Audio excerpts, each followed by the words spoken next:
如果你们的生活已经扛不住的时候嘛，你们就来看看我，看完我嘛，你们就会平衡很多很多了。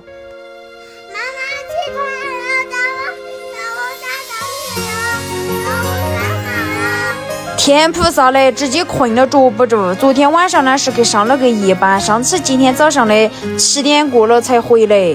回来的第一时间呢，本来呢是打算给他俩都送给走兽的。我姑娘呢感冒了，然后我就说不送给了，给我儿子送去。回来呢，我又急着睡一宿觉。我姑娘呢，她一直在地说她难过得很，难过得很。哟，后面没办法，一个人又拖到她来打针。天菩萨呀，我感觉到真的姐妹们啊，直接熬不住了。站一还好，我姑娘呢比较听话，我给她说是你乖乖睡得到，妈妈睡一宿觉，人家还是乖乖的睡得到，也不吵也不闹的。有很多时候呢，我自己呢也会看到很多小姐妹说，小钟你好厉害哦，一个人呢又要带娃娃，又要摆地摊，还要去上班。其实姐妹们，小钟想对你们说的是啊，你们只看到我厉害的一面啊，你们没看到我崩溃的时候呀，累到满身疲惫，娃娃一句妈妈，你必须得翻身的话就爬起来。很多时候忙了，自己连饭都吃不上，因为呢事情太多了，等自己忙好点的时候嘛，肚子都已经饿了，已经又不饿了。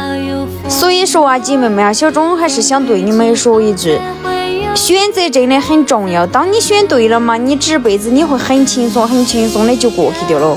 如果说你选错的时候嘛，你就一辈子你都有吃不完的苦，受不完的罪。妈妈回家了，我打好了。你打完了真的？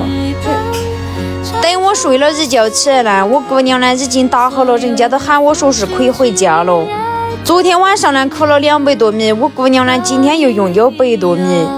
所以说姐妹们呀，得努力呀，不敢闲了啊，一闲了压力大得很呀。给我姑娘送回家去了呢，然后呢我又来接我儿子放学了，把他接回去了。天菩萨嘞，还有大堆事情要等到小钟做了，姐妹们。目前嘛，先不给你们款了哈，接下来我要展示我的厨艺了哈。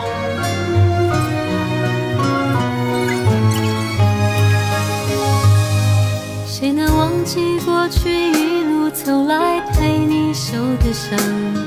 谁能预料未来茫茫漫长？你在何方？笑容在脸上，和你一样大声唱，为自己鼓掌。